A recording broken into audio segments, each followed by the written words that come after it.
നമസ്കാരം. അനധികൃത കുടിയേറ്റങ്ങൾക്കെതിരെ നിലപാട് കടുപ്പിക്കുകയാണ് US president Donald Trump. Mexican അതിർത്തിയിൽ അടക്കം കുടിയേറ്റ വിരുദ്ധ നിലപാട് കടുപ്പിച്ചു കഴിഞ്ഞു പുതിയ ഭരണകൂടം. ഇതോടെ US സൈനികരെ അടക്കം കളത്തിലിറക്കിയിട്ടുമുണ്ട്. അനധികൃത കുടിയേറ്റം തടയാൻ മെക്സിക്കോ അതിർത്തിയിലേക്ക് 1500 സൈനികരെ കൂടി അയക്കുമെന്നാണ് വൈറ്റ് ഹൗസ് അറിയിച്ചത്. കുടിയേറ്റം നിയന്ത്രിക്കാൻ ട്രംപ് എക്സിക്യൂട്ടീവ് ഉത്തരവിൽ ഒപ്പിട്ട് 2 ദിവസത്തിന് ശേഷമാണ് നടപടി. 500 മെറീനുകൾ, സൈന്യത്തിലെ ഹെലികോപ്റ്റർ, ഇന്റലിജൻസ് വിശകലന വിദഗ്ധർ എന്നിവർ ഉൾപ്പെട്ട സംഘത്തെയാണ് അതിർത്തിയിലേക്ക് അയക്കുന്നത്. നിലവിൽ അതിർത്തിയിലുള്ള 2200 സൈനികർക്കും 1000-ലേറെ നാഷണൽ ഗാർഡുകൾക്കുമൊപ്പമാണ് ഇവർ പ്രവർത്തിക്കുക. തന്റെ ആദ്യ ഭരണകാലത്ത് മെക്സിക്കോ അതിർത്തി സുരക്ഷിതമാക്കാൻ 5200 സൈനികരെയാണ് ട്രംപ് വിന്യസിച്ചത്. മുൻ പ്രസിഡന്റ് ജോ ബൈഡനും സൈനികരെ അതിർത്തിയിൽ വിന്യസിച്ചിരുന്നു. ട്രംപിന്റെ ആദ്യ ദിന നടപടിയുടെ ഭാഗമാണിതെന്നാണ് വൈറ്റ് ഹൗസ് വക്താവ് കരോലിൻ ലീവിറ്റ് പറയുന്നത്. 10,000 സൈനികരെ വരെ അതിർത്തിയിലേക്ക് അയക്കുന്നതിനെ പറ്റി അനൗപചാരിക ചർച്ചകൾ നടന്നിട്ടുണ്ടെന്നും റിപ്പോർട്ടുകളുണ്ടായിരുന്നു. ഇതിൽ അന്തിമ തീരുമാനം എടുത്തിട്ടില്ല. US-ൽ കസ്റ്റഡിയിലുള്ള 5000-ലധികം അനധികൃത കുടിയേറ്റക്കാരെ മറ്റിടങ്ങളിലേക്ക് മാറ്റാൻ സൈന്യം സഹായിക്കുമെന്ന് ആക്ടിംഗ് പ്രതിരോധ സെക്രട്ടറി റോബർട്ട് സെയിൽസസ് പറഞ്ഞിട്ടുണ്ട്. അതേസമയം അമേരിക്കയിൽ അനധികൃതമായി താമസിക്കുന്ന എല്ലാ പൗരന്മാരെയും തിരിച്ചു വിളിക്കാൻ ഇന്ത്യ സാധ്യത തേടുന്നുവെന്ന വിധത്തിലും റിപ്പോർട്ടുകളുണ്ട്.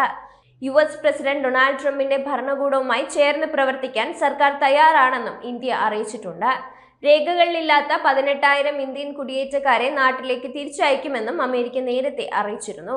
പഞ്ചാബ്, ഗുജറാത്ത്, ആന്ധ്രാപ്രദേശ് എന്നിവിടങ്ങളിൽ നിന്നുള്ളവരാണ് കുടിയേറ്റക്കാരിൽ ഭൂരിഭാഗവും. മറ്റു പല രാജ്യങ്ങളെയും പോലെ ട്രംപ് ഭരണകൂടത്തെ തൃപ്തിപ്പെടുത്താനും വ്യാപാര ഭീഷണികളുടെ ആഘാതം ഒഴിവാക്കാനുമാണ് ഇന്ത്യ ഇത്തരത്തിലൊരു നടപടിക്ക് ഒരുങ്ങുന്നത് എന്നാണ് റിപ്പോർട്ട്.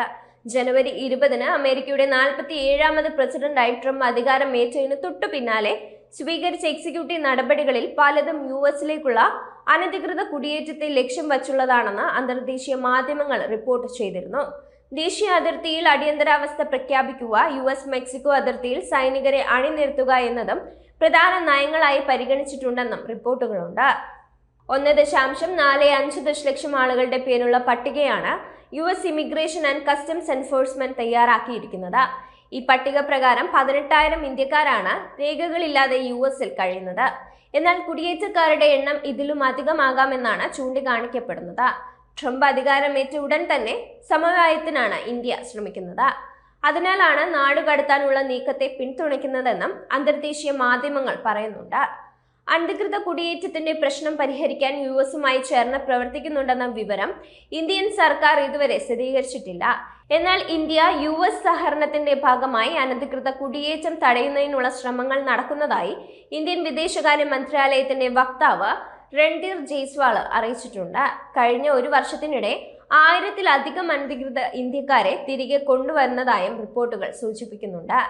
ഇന്ത്യയിൽ നിന്നും ഏകദേശം 7,25,000 ആളുകൾ US-ൽ നിയമവിരുദ്ധമായി താമസിക്കുന്നതായാണ് റിപ്പോർട്ടുകൾ.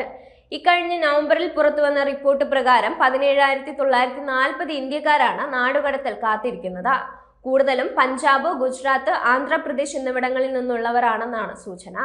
കണക്കുകൾ പ്രകാരം US-ൽ മെക്സിക്കൻ കുടിയേറ്റക്കാരാണ് ഏറ്റവും അധികമുള്ളത്. രണ്ടാമത് എൽ സാൽവഡോറും മൂന്നാമത് ഇന്ത്യയുമാണ്. രേഖകളില്ലാതെ രാജ്യത്ത് കഴിയുന്ന 100ഓളം ഇന്ത്യക്കാരെ കഴിഞ്ഞ ഒക്ടോബറിൽ അമേരിക്ക തിരിച്ചയച്ചിരുന്നു. ഇന്ത്യ മാത്രമല്ല, പല രാജ്യങ്ങളും US-ന്റെ നാടുകടത്തൽ നടപടിയോട് സഹകരിക്കുന്നില്ലെന്നാണ് ICE പറയുന്നത്. ഇത്തരം രാജ്യങ്ങളുടെ പട്ടികയും US തയ്യാറാക്കിയിട്ടുണ്ട്. ഇന്ത്യക്ക് പുറമെ Bhutan, Cuba, Myanmar, democratic republic of Congo, Eritrea, Hong Kong, Iran, Laos, China, Pakistan, Russia, Somalia, Venezuela എന്നീ 14 രാജ്യങ്ങളാണ് പട്ടികയിലുള്ളത്.